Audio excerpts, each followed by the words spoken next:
The number one question I get when people come and tour the farm is, how do I get started? How do I do this? It is not a straight answer. There is no one right or wrong way to start a garden, and it's okay whichever way you begin. The thing is to begin. So this is one of our production areas here at the farm. This is an area that we just started last year, and it was kind of an experiment. So we just started with the regular weedy grass that we had here, and we converted it to a production bed. Until this point, this was all just grasses, and it was pretty weedy. It really wasn't anything that we ever used. So we decided, let's turn this into a vegetable production area. Now, I knew that in this area, I wanted to show something that was going to be affordable and doable for a lot of people. Some of the gardening, especially the no-till methods now, are prescribing a lot of compost, and that can get really expensive, or expensive raised beds, and we wanted to show how to do this in ground without having to spend too much money.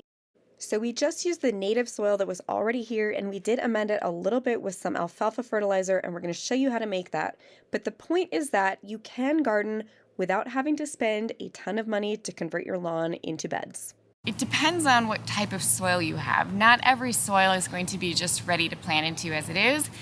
If you have the money, it's always best to get a soils test first to figure out what your soil needs, but if you can't do that, just start with what you have. Now, there are many ways to remove the grass before you plant a garden like this. We chose to dig up the grass clumps and shake out the dirt and remove the clumps. At the end of this video, we'll go over a couple other ways to start a garden if you don't want to disturb your soil as much as we did here, and we'll talk about pros and cons. This is what it looked like after we were done and we had pulled out all of the clumps of grass. After we had all the grass removed, we measured out 24-inch walkways and 36-inch beds. We shoveled all of the topsoil out of the walkways and put it on top of where the beds were going to go to help with drainage. We're going to be making some of our alfalfa fertilizer that we use on our ground in the spring. Now, again, you can make a big batch of this, and if you have excess, you can use it on your trees, your shrubs, even your lawn, but we use this one in the spring, and this is all we use for fertilizer for the rest of the year. As a reminder, these alfalfa pellets are a slow-release nitrogen, and they also have a little bit of plant growth hormone. So they're just going to slowly release some fertilizer throughout the spring, and then once the soil temperatures have warmed up and that soil life is nice and active, that's going to take over. So let's start with this. We're going to start with our alfalfa pellets here. Again, you can get these at any feed store. Typically, you're going to buy them in a 50-pound bag. Now, that's a big bag. Again, I would make a 25-pound batch. If you have excess, just use it on your trees or shrubs. The pellets look like.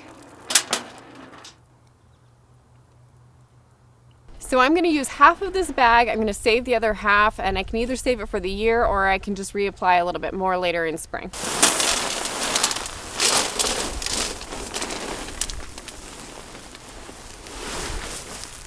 Now that I have about half of my bag of alfalfa pellets in my bin, I'm going to mix in my compost. So again, it's best to use a very active homegrown compost because that's going to have our native microbes in it.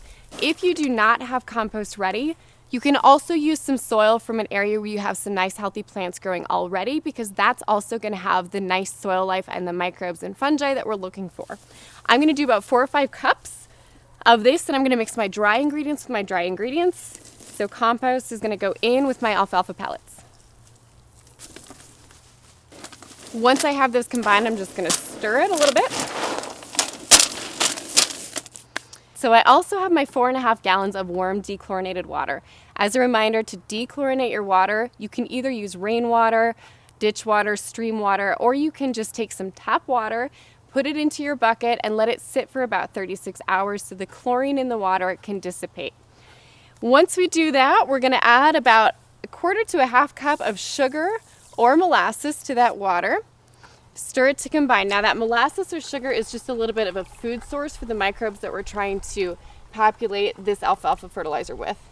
Once we have those stirred together, we're just going to combine.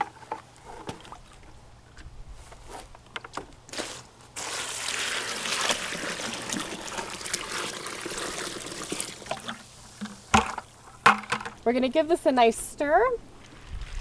And after the first few hours, this is going to start to break down these pellets. So they're going to start looking like a little bit of a mealy texture. And that's what we're looking for when we go to apply this. I'm going to cover this with blankets or towels. I'm going to keep it in a warm room temperature space, so a garage or a basement would be great. And keeping it in a warm temperature space is just going to help those microbes to populate more rapidly. If we put it in too cold of a spot, those microbes are not going to be able to multiply. So we're going to put this into a warm spot like a basement or a garage, somewhere that's about 70 degrees, and we're going to stir it every 6 to 8 hours.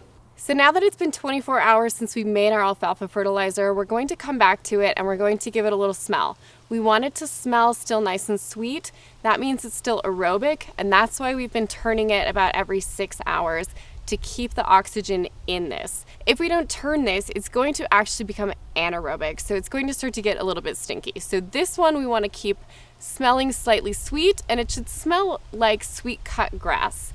It's going to be a mealy texture, and we're going to just apply this right to our soil about 2 to 3 days before we plant. We're going to scratch it right into the top 2 or 3 inches of soil, either by hand or with a rake. After about 24 hours, the alfalfa fertilizer is ready to apply, so we put that all over the top of the soil and we just lightly raked it in with our hands. We then used a rake to level out the tops of the beds before we applied our drip irrigation. The alfalfa fertilizer is good to plant into right away, but if you have time, you might consider doing a cover crop. Next up was doing the pathways. So for the main pathway, we decided to use log slices. We had taken down a couple of big trees and we had tons of wood, so we used a chainsaw to cut them into 3 to 4 inch rounds, and we just layered them on top of some sand. We filled them in with sand. If you're in a wetter climate, these might get a little bit slippery for you if you get a lot of rain or moss, but for us, we're pretty dry, and they've held up pretty well for 2 seasons now. In between the beds themselves, we used chips from Free Chip Drop. So this is an arborist mulch, so it contains a lot of green organic matter, and that's great because it's going to break down over time, and those walkway areas are going to turn into a nice rich compost, which next year we can actually shovel right on top of the bed, so we're going to have composting in our walkways. If you're going to do this, try to do this in the fall. Do a quick cover crop, and then now in the spring, it's ready to roll. We've done a nice cover crop here this fall, just to give back a little bit of nutrients into the soil. This area, though, has been so productive, even considering the fact that we did till it to establish. So again, there's no one right or wrong way to start a garden. Of course, tilling has a bad reputation, and for good reason. It destroys soil structure, it also destroys soil health. However, just because you've tilled your garden to establish it doesn't mean you can't implement no-till practices moving forward. So after you've done your initial till just to get your garden started, because sometimes, let's face it, if you have a very compacted, heavy clay soil and you don't have a lot of resources to buy in compost, new soil, things to amend those beds with, or time, and sometimes that's just the reality of starting a garden bed. You can't always start the way that maybe ideally you'd like to. So there's lots of different theories on starting garden beds. Of course, the alternative to that would have been to start using no-till methods. So things like permaculture or lasagna gardening, which have their place too. However, there are a couple pros and cons to those methods as well. When you're talking about starting a garden using lasagna methods, usually you're talking about starting with a base. Typically people recommend cardboard, leaves, wood chips, manure, and then you're layering those things like lasagna. That can be all well and good, but when you're starting a large garden, that takes a lot of materials, a lot of time, and a lot of physical effort that at the time I just didn't have. So that's when we look at the tools that are available to us and our own personal experience and think about the best way to start our garden.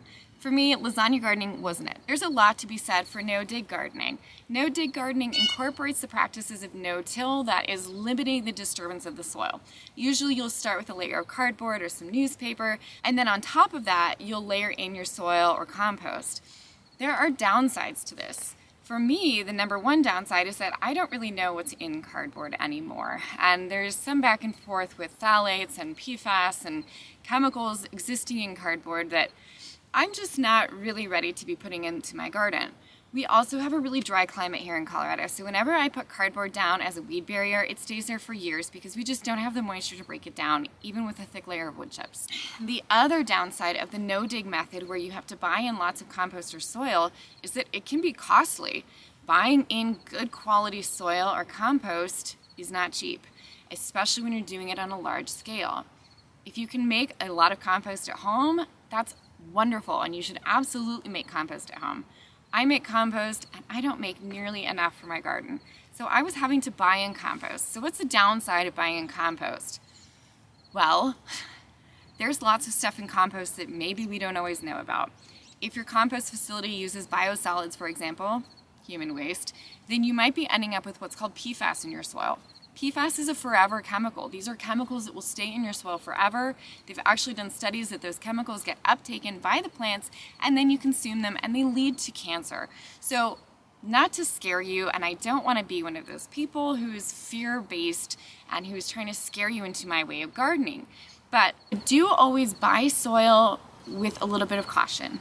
So usually when we're recommending buying soil, we always recommend buying something that says OMRI certified, and that means that it cannot contain biosolids and therefore it can't contain PFAS. But when you're buying in soil on a bulk scale, that can get really costly really quickly. So this is why we actually didn't do the no-dig method. Layering wood chips is also a great way to start your garden. So if you have a little bit of time, say a year or so, then you can layer in a really nice thick layer of wood chips. Now, this area we've done about 1 foot, and over time what this does is layering wood chips will actually kill the base layer of grass or weeds or whatever is underneath this wood chips, and then you can just remove these wood chips just like I'm doing now. You can wheelbarrow them away to the next site that you want to prep, and this is ready to seed into. You could also just leave the wood chips in place and plant your plants right into the wood chips and then just use this as a mulch.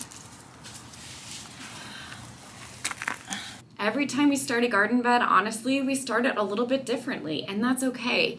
Starting your garden bed depends on a few things: the tools that are in your toolbox, your soil conditions, and you. It can seem intimidating and it can seem like there are so many people out there telling you that this is the right or the wrong way to start. The only wrong way to start is to not start at all. So get out there, get that garden prepped for spring, and I'll see you in the garden.